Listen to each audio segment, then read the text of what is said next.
Hello,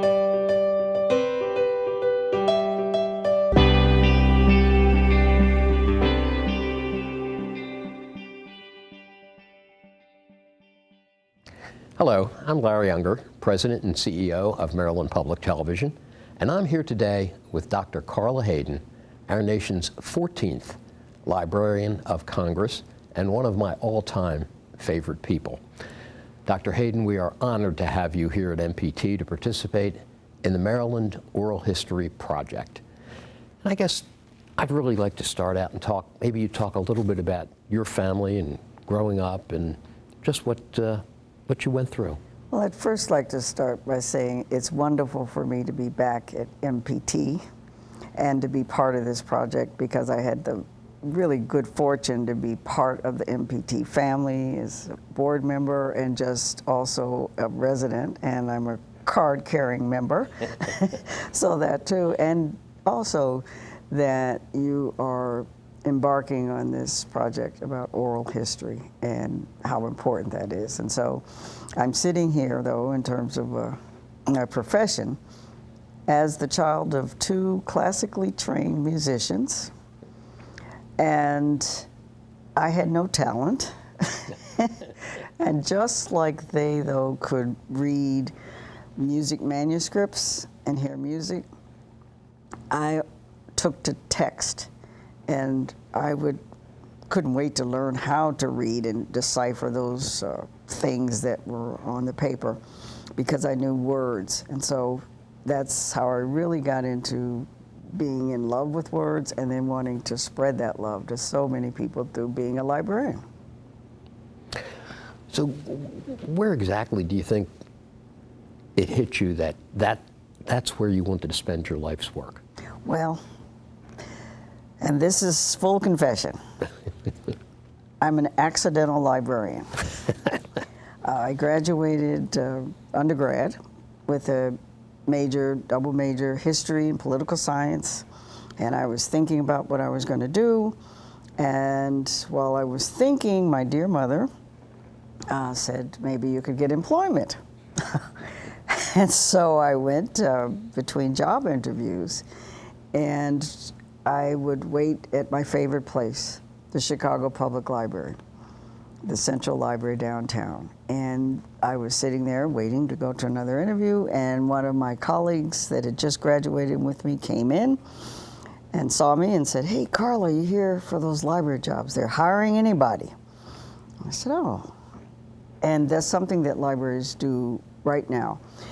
They hire people with different undergraduate degrees and introduce them to the profession where you'd go on to get a master's degree. So they paired me. I went, got a job. They hired me, and they put me with a young lady who was in library school. I didn't even know what that was. And she was, though, giving story times with young people with autism. She was doing all of this in a community, and that's when I really said, this is taking something that I really love and sharing it with others and helping other people. And so that's when I enrolled in library school, and then that was it. Wow. So you mentioned your mom, and I've had the good fortune to actually meet your mother, and what a great lady. Would you say she was one of your mentors, and maybe talk a little bit about other role models that may have influenced you along the way? Well, she was definitely a mentor, because when my parents divorced, I was about 10, she was my dad's accompanist and everything and taught music, but then she went into social work. And I spent a lot of time going with her to community meetings and seeing that side of service. And so that really made an impression on me, that hearing what people needed in communities. And then she was just a strong person. And I've been fortunate to have mentors along the way who have helped me think about what my role could be. And they're almost too numerous to name, but one I have to point out, Miss Nettie Taylor, who was the state librarian for Maryland. Army librarian after World War II, and she was one of the longest serving library directors in Maryland, and set up the system in Maryland that we have today. And when she passed at 104, we were all just in her debt to what she did to make Maryland, has been called library heaven by other states, because there's this reciprocal borrowing and just what Maryland has been able to do. You spent time in the early 90s in Chicago as the Deputy Commissioner and Chief Librarian of the Chicago Public Library, where I understand you met a special couple, Michelle and Barack Obama. What can you share with us about that? Well, I actually met Mrs. Obama first because she was a deputy mayor and had a position that included oversight of the library system. And so while I was in my position, she got engaged to a young man with an interesting name at the time. And to think that years later, many years later, I would be sitting across from that young man talking about and being asked, really, the ultimate job interview. What could I do as a librarian? And I hadn't seen them in years, but that was something to open up the National Library to as many people as possible. When we first met, you were serving as Executive Director of Baltimore's Enoch Pratt Free Library, I think for 23 years. A lot happened in those years with the growth of digital technologies and the internet. Can you share with us some of your thoughts about that? The Enoch Pratt Free Library was a library system, the first in the United States, that I had studied with the others in library school. We knew about Mr. Enoch Pratt, who actually had Andrew Carnegie visit Baltimore to see how he established the Enoch Pratt Free Library, and Andrew Carnegie mentions Enoch Pratt in his Gospel of Wealth and says that was the best example of public-private partnerships. So to be able to be part of making the Enoch Pratt Free Library just as relevant as it has been for so many generations. When I arrived in Baltimore, so many people said, oh, the Enoch Pratt Free Library helped me, and fill in the dots. Senators, doctors, lawyers, people in the grocery store would talk about what the Pratt Library did for them. And so we were able to, in the time that I was there, work on making sure that future generations would say that Enoch Pratt Free helped me. And so technology was a big part of that, being able to offer free internet access, less classes. Even my mom took the computer classes in the early days. I think there was great inflation, though, with that. But that aspect of making the Pratt Library even more relevant to communities was a big part of what I was very honored to be. In 2016, President Obama appointed you the 14th Librarian of Congress, and I believe you're the, well, obviously, only the 14th person to hold this position since 1802, yes, and the first woman and the first person of color. And what did you feel about that? Oh my goodness, it was something, and I'm also only the third person with library experience since 1802. The other two were directors of urban libraries, Cleveland Public and Boston Public. Being the first woman was something special for the entire profession, because librarianship is one of what they call the 4 feminized professions where 85 to 90% of the profession is female, and the top management doesn't always reflect that. So let's just say there was joy in Mudville in the library circles when that happened, that I was nominated. The personal part, though, of being a person of color was really meaningful in so many ways, because people who looked like me were forbidden by law to learn how to read.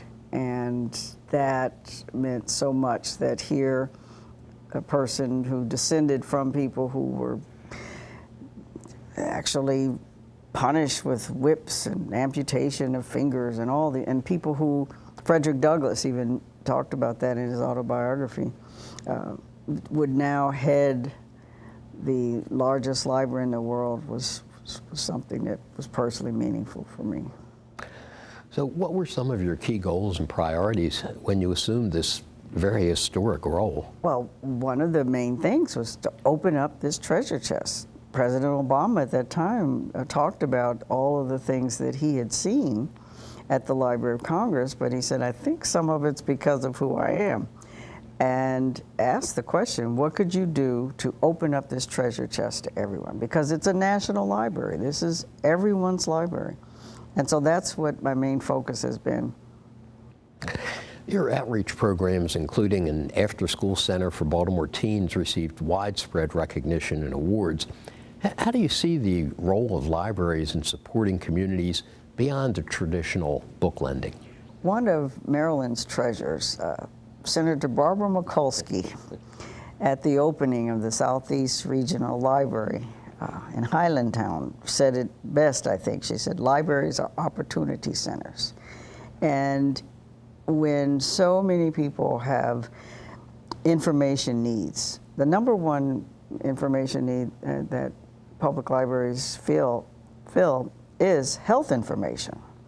And so you need a trusted source in communities. There are libraries that are circulating power tools, traffic cones.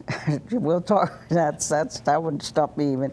Sewing machines, hotspots, all types of things. So it's beyond books because in so many areas, and we forget about rural areas when we think about libraries and what they mean, but they are vital to people.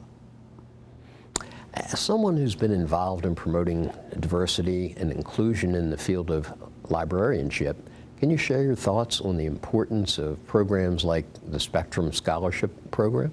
Well, the Spectrum Scholarship Program is something that the American Library Association started to give direct financial aid, and we hear a lot about student loans and things, but direct financial aid to people of all backgrounds, specifically targeted to underrepresented groups to become librarians. And so we've been very pleased to see that there are more librarians from all backgrounds going into communities and being role models. When young people see that and see that the librarian is looks like them or their older sister or brother, it gives them someone to look up to. Public libraries and public media both share a mission to serve and a focus on meeting the educational needs of the communities we serve. What are some of the ways that public media and public libraries can work together? A vital part is being relied upon to be a trusted source of nonpartisan, very objective source of information. And public media is that public highway, really, for people in this media world, that they know if they are getting information or viewing programming from public media, that it's been vetted, that it's been checked, and that there's a commitment for presenting different points of view, but also accurate information is being conveyed. And that's what we are, trusted source. You know, looking back on what can only be called a remarkable career, what advice would you give to aspiring librarians and advocates for equal access to information and education?